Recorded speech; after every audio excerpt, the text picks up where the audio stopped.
segenap keluarga yang kita doakan panjang umur, sehat afiat, dijauhkan dari segala penyakit zahiran wa batinan. Amin amin ya rabbal alamin. Segenap para asatidzah, para sepuh yang hadir bersama kita, Bapak Haji Sugiarto dan juga Ustaz Sabda Zahri dan seluruhnya yang mudah-mudahan duduk hadirnya kita di musala ini menjadi sebab Allah turunkan keberkahannya kepada kita seluruhnya. Amin amin ya rabbal alamin.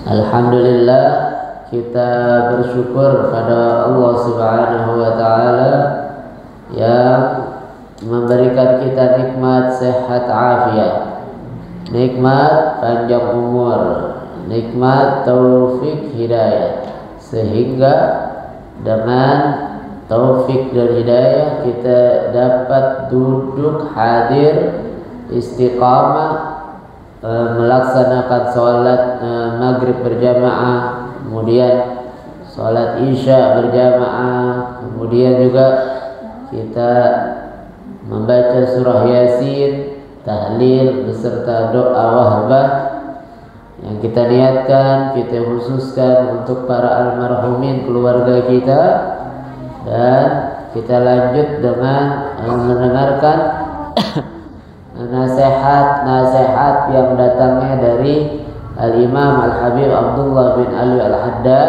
di dalam kitabnya yaitu Nasaihud Diniyah, yang semoga rangkaian pengajian pada malam hari ini menjadi sebab Allah golongkan kita menjadi hamba-hambanya yang beruntung di dunia dan juga beruntung di akhirat. Amin amin ya rabbal alamin. Salawat beserta salam kita haturkan kepada junjungan kita Nabi besar Muhammad sallallahu alaihi wasallam yang telah menuntun kita umatnya minal dhulumati ilal nur, minal akhlaqil fasidah ilal akhlaqil karimah. Hadirin hadirat yang dimuliakan oleh Allah Subhanahu wa taala, kita lanjutkan bacaan daripada kitab Nasaihud Diniyah ini, yaitu masih tentang kitabus shalah, tentang sholat, yaitu masuk kepada sholatun nafli, sholat sunnah, sholat sunnah. Dikatakan wa min tamamil muhafazati ala sholawat husnul muhafazati ala rawatibiha wa sunaniha allati nadaba syari'u alaihi salatu wassalam ila fi'liha qabla sholati wa ba'daha. Kata Imam Haddad, dan termasuk kesempurnaan menjaga sholat lima waktu. Nah, kita wajib kan tuh jaga sholat lima waktu nih, yang mulai subuh, zuhur, asar, maghrib, isya. Ini wajib kita kerjain, bukan pantes-pantesan. Sebab kadang-kadang orang ditanya, kenapa kamu gak sholat? Masih belum pantas, masih banyak dosa katanya. Belum pantas jadi gak sholat. Jadi sholat bukan pantesan, juga bukan musiman. Kalau musim bulan puasa sholat, itu pun subuh sama maghrib aja, sama isya aja. Maghribnya belum tentu, sibuk kami makan. Begitu. Bukan musiman juga. Kalau lagi kena musibah, pengen berhenti, atau lagi dikejar-kejar debt collector, sholat. Ini musiman juga nih. Kan biasanya begitu, kalau udah diuber-uber, udah masalah mentok, adanya di musola dulu. Begitu adanya di musola. Tapi jangan suzon, yang ada di musola bukan berarti lagi banyak masalah nih. Begitu. Ntar mentang-mentang biasanya orang banyak masalah ke musola, jangan-jangan yang ada di musola lagi banyak masalah semuanya. Jadi sholat bukan pantes-pantesan, bukan musiman juga. Begitu. Sholat ini kewajiban. Sholat kewajiban. Ada lagi yang lebih tinggi derajatnya, sholat bukan kewajiban, tapi kebutuhan. Kebutuhan. Kalau udah kebutuhan, ini udah nggak bedanya sama makan. Nggak pakai disuruh, kita pasti makan. Kalau udah waktunya lapar, kita makan. Kadang-kadang masih kenyang aja, ada makanan kita sikat juga tuh. Begitu. Nah, sholat kalau udah dijadikan kebutuhan, maka nggak perlu disuruh lagi, nggak perlu disindir lagi. Dengar azan berangkat, dengar azan siap-siap. Bahkan dengar azannya udah ada di masjid, udah ada di musola. Begitu. Kalau masih dijadikan kewajiban biasanya dikerjain, tapi kadang-kadang ada terpaksanya juga. Ada terpaksanya juga. Aduh, wajib nih, mau nggak mau. Kalau nggak dikerjain namanya wajib. Dikerjain lagi malas banget, capek banget ini baru pulang kerja, ngantuk banget ini semalam begadang. Begitu kalau dia menganggap sholat wajib, tapi masih bagus juga dikerjain. Begitu. Jadi sholat ini kewajiban yang bukan main-main, bukan sembarangan. Kita kadang-kadang suka ngeremehin sholat, ngeremehin sholat. Emang udah diprediksi sama malaikat Jibril. Sama malaikat Jibril tuh udah diprediksi waktu perjalanan Isra Mi'raj. Waktu perjalanan Isra Mi'raj, Nabi dibilangin nanti umatmu tuh bakal banyak yang ninggalin sholat, ngeremehin sholat. Nabi heran, lah emang umatku ada yang ninggalin sholat, ada yang ninggalin ngeremehin sholat. Itu Nabi heran. Tapi udah diprediksi sama malaikat Jibril, sholat ini bakal diremehkan, bakal dientengkan. Nah, terjadi sekarang. Orang lebih takut aturan bosnya daripada aturan Tuhannya. Ya enggak? Itu lebih enggak tuh? Orang takut terlambat masuk kerja, dibela-belain bangun pagi-pagi biar sampai di kantornya sebelum jam 7 pagi. Begitu. Bela-belain tuh. Lagi sakit kadang-kadang tetap berangkat, nggak sempet nganter anaknya sekolah, nggak sempet sarapan. Begitu. Buat siapa? Buat bosnya. Padahal sebelum bosnya nyuruh datang, Tuhannya manggil dia. Tuhannya manggil dia. Jam 4:43 tuh Tuhannya manggil, ayo sholat. Ayo sini kalau mau sukses. Ajaknya begitu kan? Hayya 'alal falah. Ayo kalau mau sukses, mari sini. Udah diajak sama Tuhannya. Bukan Tuhannya dia doang, Tuhan bosnya lagi. Bukan Tuhannya dia doang, tapi Tuhan bosnya, Tuhan semua manusia, Tuhan semua makhluk. Ngajak dia pengen dijadiin orang sukses, dicuekin. Makanya orang kalau udah ninggalin sholat, hidupnya pasti banyak masalah yang bikin gundah gulana hatinya. Seandainya pun banyak duitnya, puyeng kepalanya pasti. Hatinya gak bakal tenang. Kelihatannya aja kita ngeliatnya enak banget dia kaya raya, padahal sholat kagak, di musola nggak pernah kelihatan. Kita enak ngeliat dari luarnya. Coba jadi dia rasain, itu hatinya nggak bakal bisa tenang, mustahil. Gimana mau bahagia? Kebahagiaan yang ditawarkan Tuhannya ditolak. Lah dia mau cari bahagia lewat jalur mana? Begitu. Mau lewat jalur mana Tuhannya? Begitu. Kecuali ada Tuhan selain Tuhannya kita semuanya, dia cari Tuhan yang lain, begitu jalur lain mungkin. Tapi kan mustahil, nggak ada. Itu hal yang tidak mungkin, begitu. Makanya sholat ini bukan main-main, bukan kewajiban yang main-main. Itu Imam Sayyid Ahmad bin Zain Ahmad Zaini Dahlan tulis risalah, kitab kecil, Arba'u Rasail. Di situ bahas tentang orang-orang yang berani ninggalin sholat, mengerikan. Sampai-sampai itu makanan yang dia makan, dari hadis Nabi SAW, makanan yang dia makan nyumpahin dia, pakaian yang dia pakai nyumpahin dia, begitu disumpahin namanya makanannya sama pakaiannya. Kalau keluar rumah, rumahnya nyumpahin, mudah-mudahan nggak balik lagi loh, begitu. La sahibakallah, kata itu rumah, semoga Allah nggak menemanimu, semoga nggak dijaga sama Allah Subhanahu wa ta'ala, biar celaka.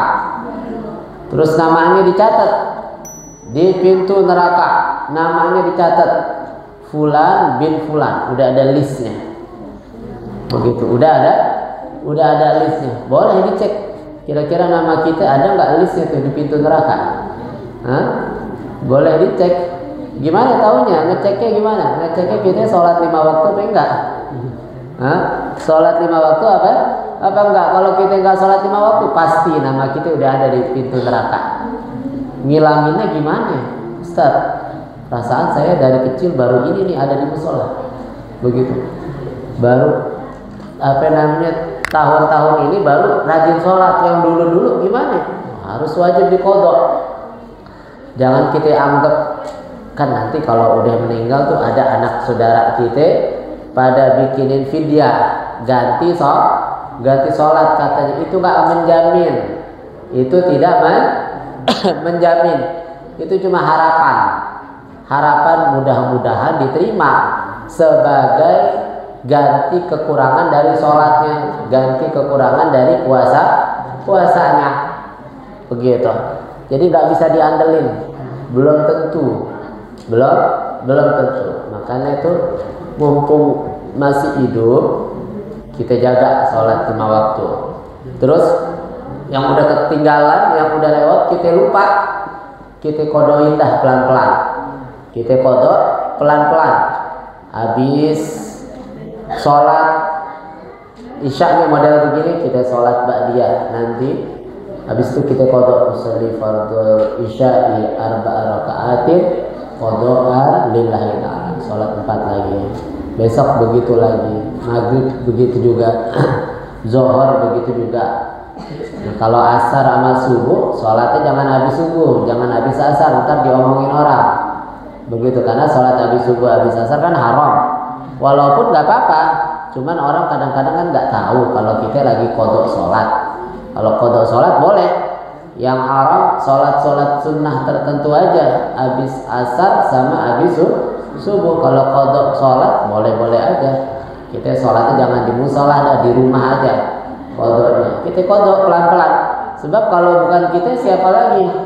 Wa an laisa lil insani illa ma sa'a. Yang didapat dari seseorang nggak ada lain kecuali yang dia usahain, yang dia kerjain, yang dia amalin.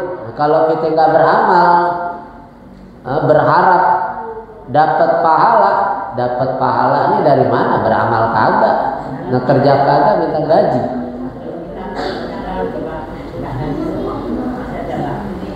Ya.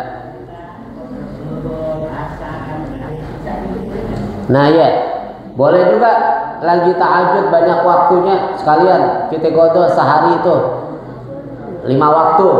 untuk 5 waktu yang kapan waktu gitu, yang udah lama, boleh-boleh aja. Namun, nah tapi kalau misalnya kita baru tadi nih, hari ini kita nggak sholat subuh, itu harus sesegera mungkin. Sesegera mungkin harus. Selama kita nggak qadha, dosanya ngalir terus tuh. Makin nambah lagi, yang dulu aja belum ditambahin lagi sama yang sekarang, tambah numpuk. Kalau apa ngutang sama pinjol, bunganya aja belum kita bayar, tambah lagi kita ngutang sama dia, begitu, tambah banyak lagi, tambah banyak lagi. Kalau yang dulu-dulu kita lupa, kita baru mau taubat sekarang, kita kodok pelan-pelan kayak begitu. Boleh setiap habis sholat, boleh waktu tahajud, atau waktu lagi senggang ngapain, lagi nggak ada ngapa-ngapain, sholat boleh begitu. Tapi kalau baru tadi kita nggak sholat zuhur tadi, wajib harus segera. Atau tadi maghrib kita nggak sholat subuh, nggak sholat maghrib, datang telat, udah mulai yasinan, kita datang duduk aja langsung yasin, nggak mau sholat, begitu. Nah, wajib harus segera mungkin kita diqadha, harus sesegera mungkin, begitu, harus segera. Ini sholat 5 waktu. Nah, karena sholat 5 waktu wajib, kita wajib menjaga sholat 5 waktu. Untuk menjaga kesempurnaan sholat, kan ada aja kurangnya tuh sholat, entar nggak khusyuk, atau entar hatinya lalai lagi sholat mikirin utang, lagi sholat mikir macam-macam deh tuh. Untuk menyempurnakan sholatnya kita, karena sholat ini penting, kita sempurnain, kata Imam Haddad, dengan husnul muhafazati ala rawatibiha, jaga dengan baik sholat sunnah rawatib, sholat sunnah rawatib, qobliyah, ba'diyah. Itu Nabi bilang di hadis, orang yang sehari semalam sholat 12 rakaat. Sunnah rawatib tuh qobliyah, ba'diyah. Sebab sunnah rawatib tuh kalau dikerjain semua, ada yang apa namanya muakkad, ada yang ghairu muakkad, ada yang Nabi nggak pernah tinggalin, ada yang Nabi sesekali pernah ninggalin sunnah itu, begitu. Jadi jumlahnya lebih dari 12 kalau dikerjain semuanya tuh. Nah, ini Nabi bilang 12 qobliyah, ba'diyah. Kalau dikerjain, maka Allah akan membangunkan baginya istana di surga. Istana di surga dengan sifat-sifatnya. Nabi SAW sifat itu apa namanya, istananya. Salat qobliyah, ba'diyah. Terus lagi Nabi bilang, wala yazalul abdu yataqarrab ilayya bin nawafil. Ada hambaku yang senantiasa menjaga sholat sunnah apapun, qobliyah, ba'diyah, ada lagi namanya sholat duha, ada lagi namanya sholat tahajud, sholat hajat, sholat awabid, sholat tasbih, dan sholat sunnah. Kalau hambaku rajin istiqomah melazimkan selalu sholat sunnah, maka Allah katakan di dalam hadis tersebut, nih hadis qudsi, kuntu sam'uhul ladzi yasma'u bihi. Dia mendengar dengan pendengaran yang aku barengi dengan rahmatku.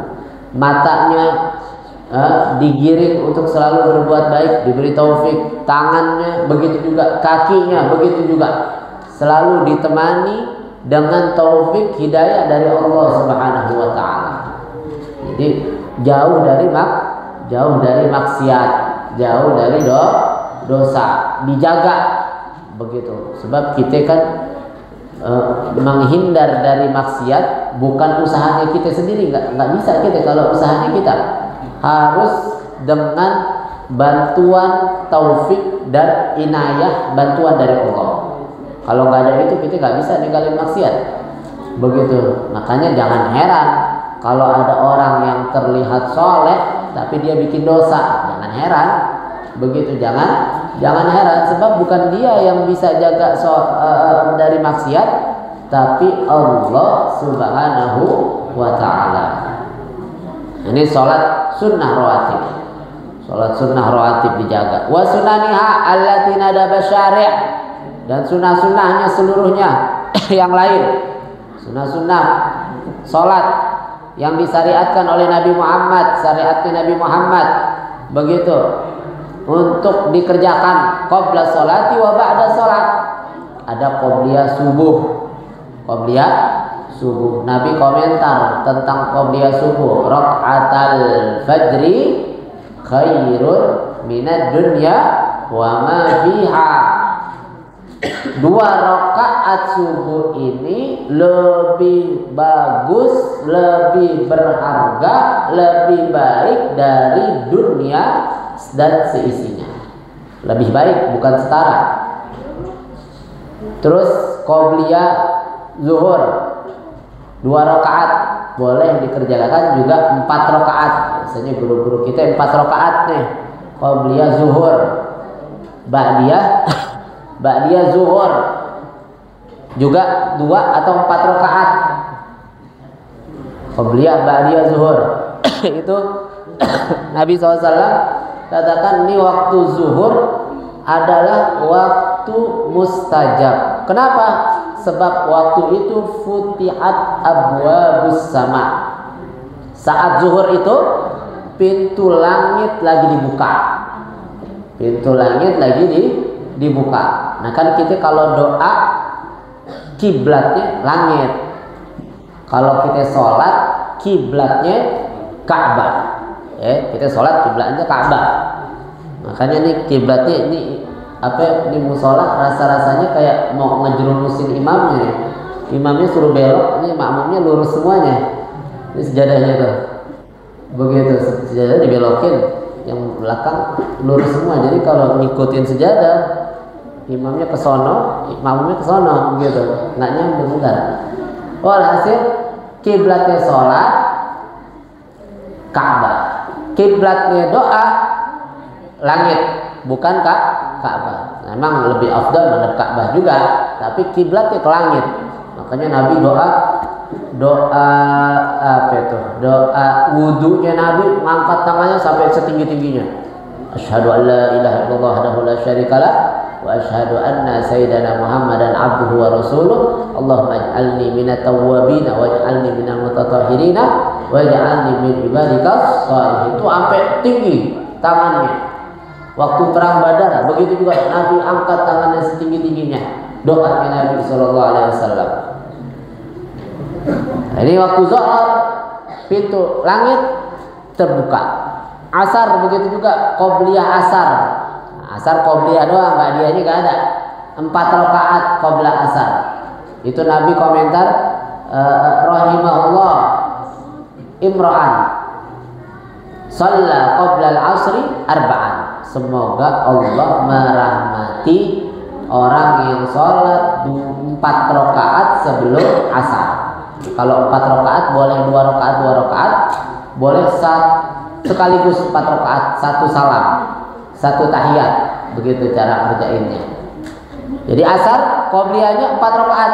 Kalau mau dapat doanya Nabi Muhammad, doa dapat rahmat dari Nabi Muhammad, sholat qobliyah asar 4 rakaat. Begitupun ba'diyah maghrib, begitupun qobliyah isya, begitupun ba'diyah isya, 2 rakaat semuanya tuh. Ini sholat qobliyah, ba'diyah, sholat nawafil. Wadzalika li'anna nawafil jawabiru lil faraid kama warada.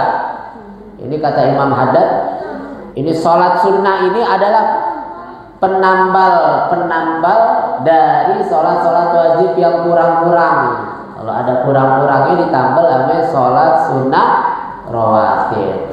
Insya Allah kita bisa amalin, gampang kita bisa jalanin sholat qobliyah ba'diyah atau sholat rawatib, dan juga sholat 5 waktu dalam keadaan berjamaah. Nah, sampai di sini kalau ada yang mau nanya boleh. Siapa mau tanya? dikasih kesempatan 1 atau 2 orang bertanya, kalau bisa dijawab kita jawab sama-sama. Ada yang mau nanya apa enggak?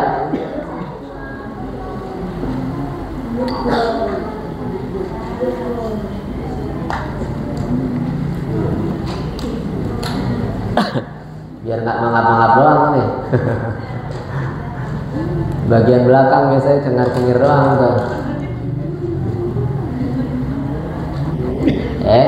Kalau memang nggak ada yang mau tanya, saya mau sampaikan maklumat sedikit. Pengumuman undangan dari Majelis Miftahul Jannah. Undangan pertama yaitu ngaji Sabtu subuh, setiap Sabtu subuh. Undangan selanjutnya ngaji bulanan Ahad malam Senin besok. Tanggal berapa ya? 13 Juli, Ahad malam Senin. Insya Allah akan dihadiri Al-Habib Ali bin Abdurrahman Al-Habsyi dan juga Kiai Haji Salim Naih. Ahad malam Senin pengajian Asmaul Husna di Yayasan Al-Khairiyah, mulai dari ba'dal maghrib sampai jam 9 malam. Begitu insya Allah. Mudah-mudahan kita dikasih taufik hidayah bisa hadir. Terus tadi juga pengajian Sabtu subuh. Boleh datang subuh berjamaah, boleh datang setelah sholat subuh di musholahnya masing-masing. Dan boleh juga ibu-ibu, mungkin saya lagi haid gimana, boleh datang apa enggak? Nggak apa-apa, boleh. Sebab kita adakan pengajiannya bukan di musholah atau di masjid, tapi di aula. Jadi bebas, orang-orang haid boleh aja masuk, duduk, nimbrung bareng-bareng hadir pengajian tersebut. Jadi boleh-boleh aja hadir, cobain dulu. Kata apa namanya, ungkapan ada katakan if'al walau marrah takun min ahlihi. Cobain, kalau ada amalan, kalau ada kebaikan cobain dulu. Kalau doyan lanjutin. Nah, kalau nggak doyan ya udah, namanya pernah nyobain begitu, ya nggak? Cobain dulu biar nggak penasaran. Begitu, insya Allah. Mudah-mudahan dengan hadirnya kita di majelis-majelis ilmu macam begini, Allah kabulkan semua hajat-hajat kita, Allah mudahkan segala urusan kita, dan Allah